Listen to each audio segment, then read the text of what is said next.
One club, resilience, together. We are proud of who we are and what we do. We are a founding member of the Football League. We are 1884. We are positive, inspired and passionate. We are now. We are moving together. We are ambitious and driven. We are progress. We are change. We are prepared, honest and humble. We are the highs. We are the lows. We are the heartbeat of our community. We are the famous black and white. We are the dreams come true. We are the club of opportunity. We are the memories. We are the yet to come. We are Derby.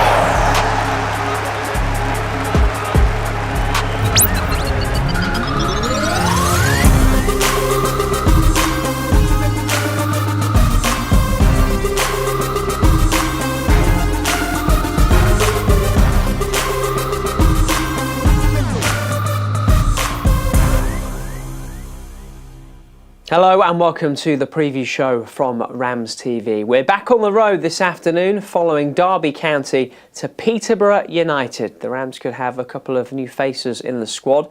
You'll hear from them a little later in the programme. But as today sees everyone in League One reach the 5-game mark, here's what the schedule has in store. There are only 3 teams yet to lose. Wigan have arguably made the most impressive start. They host Barnsley today. Portsmouth are unbeaten too. They visit Stevenage, and Blackpool go to Lincoln City. 4 teams still looking for their first win. That includes Cheltenham, the only team in the EFL yet to score so far this season. They host Northampton today. Peterborough have started the season well, more on them later in the show, but let's hear from the new boys who could be involved for the Rams this afternoon. Tyrese Forner and Tyrese John Jules both arrived at Moor Farm on Friday. John Jules on loan from Arsenal and Forner on a permanent deal from Nottingham Forest. Really good. Just over the moon that obviously finally I'm a Derby player, and yeah, just can't wait to get started. You say finally, because this has been on the cards for a little while? Yeah, a while, maybe 2 weeks. Yeah, so obviously things drag on in football, but I'm sure it will be worth the wait, yeah.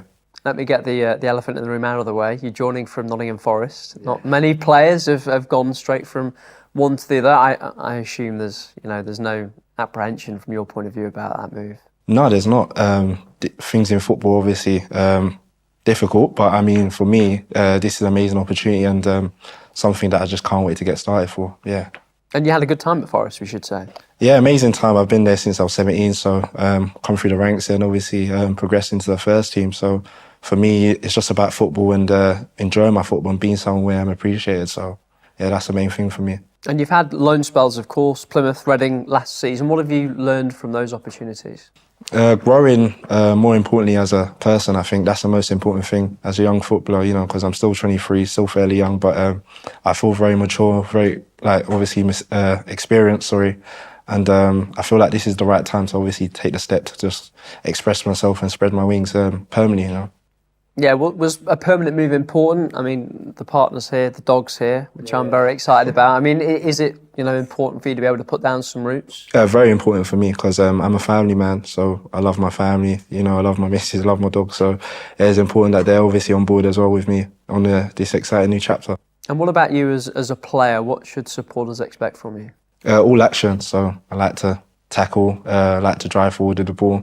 I think that's probably my best attribute, like carrying the ball forward, whether that's with a pass or like driving the ball. But I love driving the ball and, taking players on in the centre of the pitch because ultimately I'm a midfielder. But now I just want to add goals into my game and just be the complete deal. Yeah. It's great to have you here at Derby. Thank you. Same, thank you. Yeah, I'm happy to be here. Yeah, like you said, it's been a long day, but I'm excited to get started and see the boys and get going. Do you know anyone in the dressing room? Yeah, I've played with Nathaniel Mendez-Lang at Sheffield Wednesday briefly, and Louis Sibley I played with him at England, couple of times, so I'm familiar with a few of them. You mentioned Sheffield Wednesday. You had the loan spell at Ipswich as well last season, of course, when they had tremendous success. What have you taken from those spells that you've had? Yeah, it's been good. Obviously, I've been injured for quite a bit of it, but you just got to keep going. And I think I've enjoyed both spells. Sheffield Wednesday was definitely short, but Ipswich was a good spell. But hopefully, I can stay fit this year and help Derby progress this year. What was the atmosphere like at Portman Road last season with the team obviously having the success that they had? Yeah, it was good. We had quite a lot of fans every game, so yeah, it was good. I like to play in front of big crowds, and it gives all the players a big boost, especially when you're at home. So yeah, I like playing in front of big crowds and a big atmosphere. Big game player? Yeah, I like to think so, yeah. In terms of your style, obviously you've got the frame for a centre forward. What sort of striker are you? I'd say I'm a link-up striker. I like to get involved in play. I like to bring my teammates into play and ultimately score as many goals and get as many assists as possible. But yeah, I think all in all, I like to bring people in around me and play together as a team. What's Paul Warne said to you about the role that he wants and what he wants from you while you're here? Yeah, I spoke to him a few times before I came. He just said that, yeah, we've seen the way you play, we know how you play. And he told me the things that he likes about me and the things that he would like to help me get better at. So yeah, I've spoke to him about that, and yeah, I think that will be good to work together and be good for the team. You mentioned injuries. I know there's been a couple. How frustrating has that been for you over the last year or so when you just wanted to kick on, I suppose? Yeah, I think injuries has been a big point in my career so far. So yeah, like you said, it's been tough, especially the last couple of years. I've had a lot of big injuries, so hopefully, fingers crossed, this season we stay injury-free and play as many games as possible. Yeah, fingers crossed. Are you fit and good to go now, or are you going to need a little bit of time just to sharpen up? No, I'm fit. I've had played the whole pre-season at Arsenal, played a couple of games, so yeah, I'm fit and ready to go. Good to hear. Welcome to Derby. Thank you. And we'll find out at 2 o'clock today whether either Tyrese is involved for the Rams this afternoon. Remember, the transfer window closes at 9 o'clock on Friday night, 11 o'clock, I should say, on Friday night. It could be a big week for today's hosts, Peterborough, who've had top scorer from last season, Johnson Clark Harris, transfer listed since the start of the summer. It's due to their change in approach that see them shed many of their higher earners and try to embrace a younger squad going forward. Plenty of the team that helped Peterborough reach the playoffs last season have already moved on, including Joe Ward, who joined Derby, Jack Taylor, Ben Thompson, Frankie Kent, they've all gone as well. And the speculation that both Clark Harris and defender Ronnie Edwards could leave before the window closes. But they've started this season well, winning their opening 3 games before defeat to Northampton last weekend.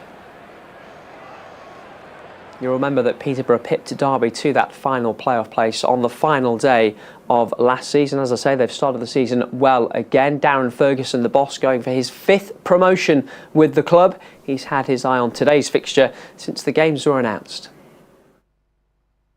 Yeah, when the fixtures come out, we had some really good games to start the season with. First 2 home ones, Charlton, big one. Derby now on Saturday. Another big game, as big as it gets really in our league. They'll bring a massive following, big team. Yeah, exciting, looking forward to it. Have they changed much since last season?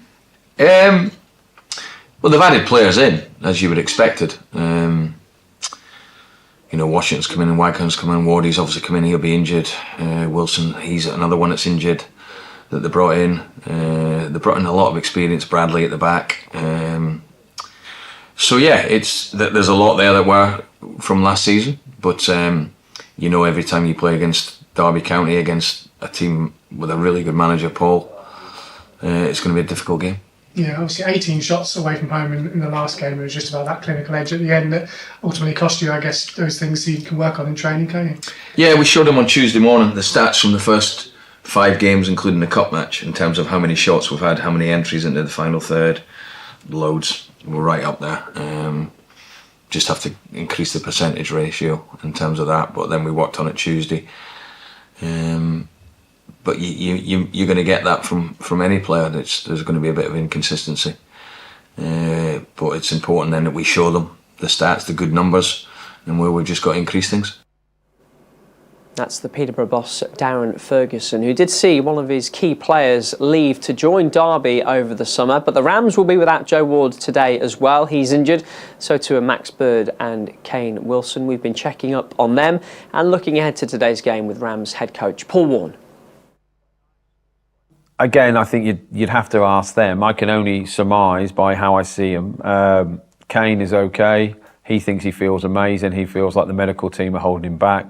He's never had an injury like this before, bless him. So he's just in the strength phase. He'll be back quicker. I mean, I think I said in my press that he's out for 8 to 10 weeks the other day, and he's heartbroken because it's only 6 to 8 or something. So I'm like the medical genius, but obviously when he's right, he'll be back in. So he's progressing quite well. I think it's harder for, obviously Kane's a freak, Joe's is a freak injury. Ripping your fat pad off your heel sounds horrendous. He's still in a boot and on crutches, so he's in. And obviously the same with Birdie. Birdie's on crutches, or he was when I saw him on Tuesday. He might not be today.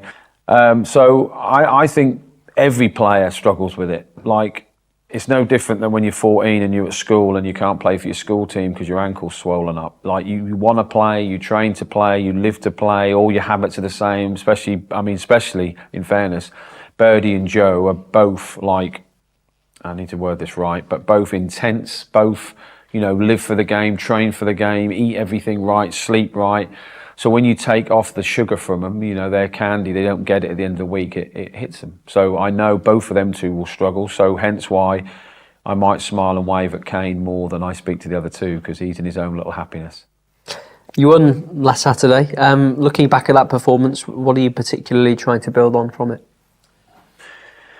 Well, confidence, obviously. It's been a difficult start, especially at home. We haven't reached the heights that any of us want us to reach yet. So build a bit of confidence on it and still learn from it. There's still things that, but there's never ever a game where it's perfect, but just build from it. And like I thought, there was a lot of energy and determination with our play. However, as with every game, there's always things that we need to improve on. But I think, just build on the confidence. The feeling of winning a football match is like irreplaceable in life for us, all of us in the building, and no doubt the fan base. So you just want to win football games. So it's about trying to, take that into the next 2 games. But the next 2 games are very tough. But if you want to be successful over the course of the season, you have to beat the better teams. Simple as that. So it'll be, I always think you judge yourself after 10 games. And, this is a big if, but, if we were to get 2 wins, then we average 2 points a game, which is bang on promotion form. And if we don't, and we don't get anything, we average 1 point a game, which is relegation form, and anything in between is in between. So we need to see where we're at. I feel like having Sibbs and Tom back makes a massive difference to our attacking prowess. Plus, whatever happens elsewhere will add to the team. So I feel, in a good place, which is weird because of our position. But then I think the top half of the table have all 3 points between everyone. Not everyone's going to win every game. Some teams have won games they might not win again for ages. Some teams haven't won and might win 3 on the spin. So you can't get, like I've said loads of times, you can't get 2 up, can't get 2 down. Just keep rocking on and see where it takes us. And hopefully we have a performance on Saturday. Last season when we played, and every time I play against Darren's teams, like he always difficult to play against because his team have a real confidence and a real strut in the way they play in the nicest possible sense. A really good football inside. They can all have the ball. Recruited really well again. Obviously, I know their right back really well because I signed him, Peter Chioso. So and I had Clark Harris up top. Tried to sign Mason Clark. So these are players that I've known, a long period of time. So we know them really well. But knowing them and stopping them are 2 different things. So it'll be a really good test for us at the weekend to see where we're at. And like I said last year when we played, we were excellent first half. Had all the ball but didn't have a shot, and then second half they counter-attacked on us twice and tucked us up. So I'm not saying it's a completely different team, I'm not saying our team is exactly the same, but there are similarities. So we need to have a performance over the entirety of the 110 minutes to justify a win. That's Paul Warne, and that's it from the preview show for now. Join us for Matchday Live on RamsTV. From 2:30 this afternoon, we'll bring you Peterborough United against Derby County, and we'll have reaction here later after the game too. Overseas viewers can get their Game Pass now at dcfc.co.uk. Goodbye.